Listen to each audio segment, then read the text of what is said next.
तो स्वागत करता हूं आप सभी को YouTube channel Rahul Mishra nursing पे। बहुत सारे लोग हमसे ये पूछते हैं कि सीएचओ में कितने लोग होंगे जो ज्वाइनिंग नहीं किए होंगे, क्योंकि उसी के अकॉर्डिंग जो है आपको वेटिंग लिस्ट से लिया जाएगा।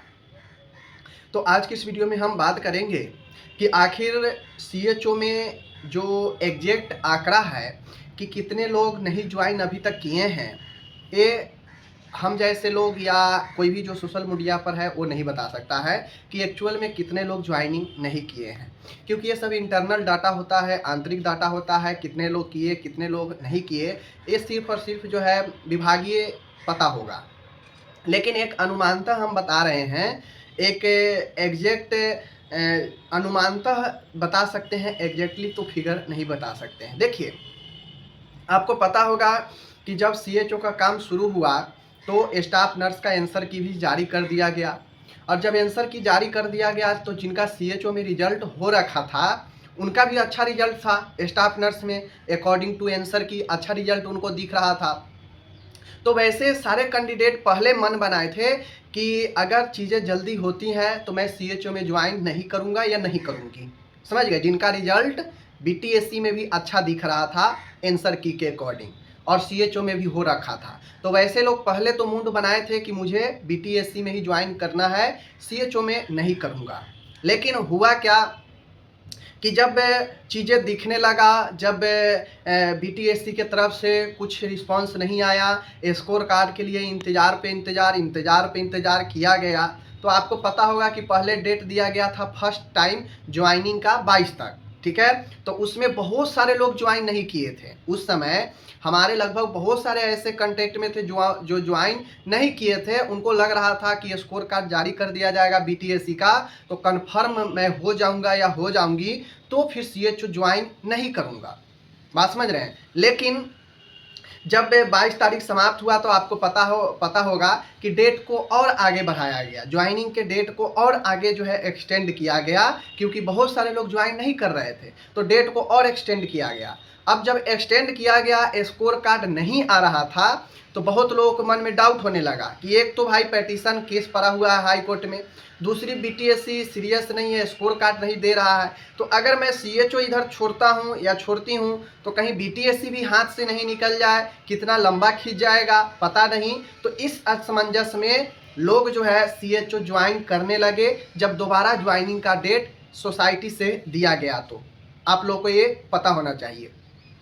अब जो पहले मन बना रहे थे बहुत सारे लोग कि मुझे ज्वाइन नहीं करना है, नहीं करूँगा, मैं बीटीएससी में ही करूँगी, ऐसे करके, तो सेकेंड टाइम जो ज्वाइनिंग डेट दिया गया तो उसमें वैसे कैंडिडेट ज्वाइन करने लगे, वो दिल पे हाथ रख के कि आगे जो होगा देखा जाएगा, पहले ये मिल रहा है तो ये मैं कर लेता हूँ। तो बहुत सारे लोग जो पहले मूड में नहीं थे वो बाद में करने लगे। अब उसमें बहुत सारे लोग कर चुके, ठीक है, लेकिन फिर भी कुछ ऐसे लोग थे जो बच गए, जो बिल्कुल मन ये था कि डिले हो रहा है, ठीक है, मैं बीटीएससी में ही करूँगा, मेरा बहुत अच्छा आ रहा है नंबर, तो मैं जो है सीएचओ में ज्वाइन क्यों करूँगा और क्यों जो है बॉन्ड भरूँगा। तो उन्होंने लोगों ने बिल्कुल मन जो है छोड़ दिया सीएचओ को। लेकिन आपको पता होगा कि अभी कुछ दिन पहले ही जो है एक और नोटिस दिया गया कि जो ज्वाइन नहीं किए हैं उनको एक और लास्ट मौका 2 महीने के बाद फिर से मिला है। अब इसमें भी जो लोग अब देख रहे हैं कि बीटीएससी स्कोर कार्ड जारी वगैरह नहीं कर रहा है, कुछ नहीं कर रहा है, और केस भी क्लियर नहीं हो रहा है, नन आईएनसी नन बीएनआरसी, तो इसका फ्यूचर और कितना दूर जाएगा ये पता नहीं है। तो जो लोग बिल्कुल मन बना चुके थे कि मुझे सीएचओ ज्वाइन नहीं करना है, अब वो भी लोग जो है ज्वाइन करने लगे हैं, या फिर वो भी लोग जो है लास्ट तक ज्वाइन कर ही लेंगे। तो जो नंबर ऑफ संख्या है बचने का कि नहीं ज्वाइन किए, वो बहुत कम बच जाएगा। ये लास्ट डेट जब ख़त्म होगा तो बहुत कम ही, ना के बराबर ही जो है स्टूडेंट बचेंगे जो सीएचओ ज्वाइन नहीं किए हैं, ठीक है।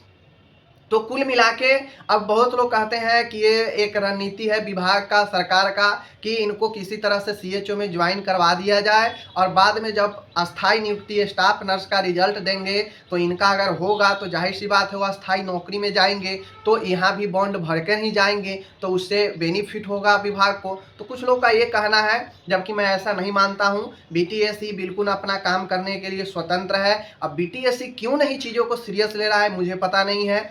बहुत लोग जो है बारे-बारे बात करते हैं, इस सप्ताह में आ जाएगा, उस सप्ताह में आ जाएगा, इस सप्ताह में आ जाएगा, किसी को कुछ रियलिटी पता नहीं है, ठीक है? यहाँ तक कि मुझे भी पता नहीं है, लेकिन मैं फेंकने का काम नहीं करता हूँ कि इस सप्ताह में, उस सप्ताह में, इस सप्ताह में आ जाएगा, ठीक है? जब बीटीएससी का मन बिल्कुल ऑर्डर मिल जाएगा विभाग से कि हाँ, अब आप क्लियर कीजिए इसके बहाली को, तो धड़ाधड़ जो है बीटीएससी काम करने लगेगा। बात समझ गए ना? तो कुल मिला के वही है कि सीएचओ का जो सीट है 3700 कुछ निकाला गया था लिस्ट, उसमें अब बहुत कम ही जो है कैंडिडेट बचे हैं जो ज्वाइन नहीं किए हैं।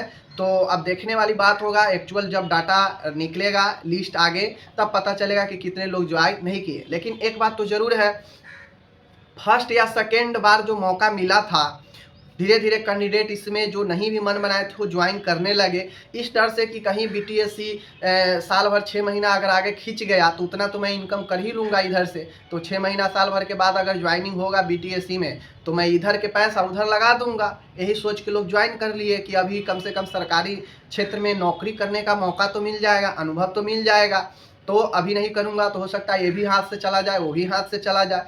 ये सोच के लोग आखिरी में करने लगे हैं। और अभी जब लास्ट डेट ये दिसंबर है, शायद 1 दिसंबर, वहाँ भी इस पीरियड में भी काफ़ी लोग ज्वाइन कर लेंगे। जो बिल्कुल छोड़ चुके थे कि हमें सीएचओ नहीं करना है, वो भी ज्वाइन अब कर लेंगे, ठीक है? तो उसके बाद जो डाटा आएगा बहुत कम ही बच जाएगा। कुछ हमें लगता है 100 से भी कम स्टूडेंट होंगे जो ज्वाइन नहीं करेंगे, ठीक है? तो ये है, जो कि पहले 400-500 स्टूडेंट ज्वाइन नहीं करते, अभी वो 100 के आसपास आंकड़ा आ जाएगा, जहाँ तक मुझे अंदाज़ा है, ठीक है? बाकी चलिए मिलते हैं अगले वीडियो में, और उम्मीद है आपको जवाब मिल गया होगा। धन्यवाद।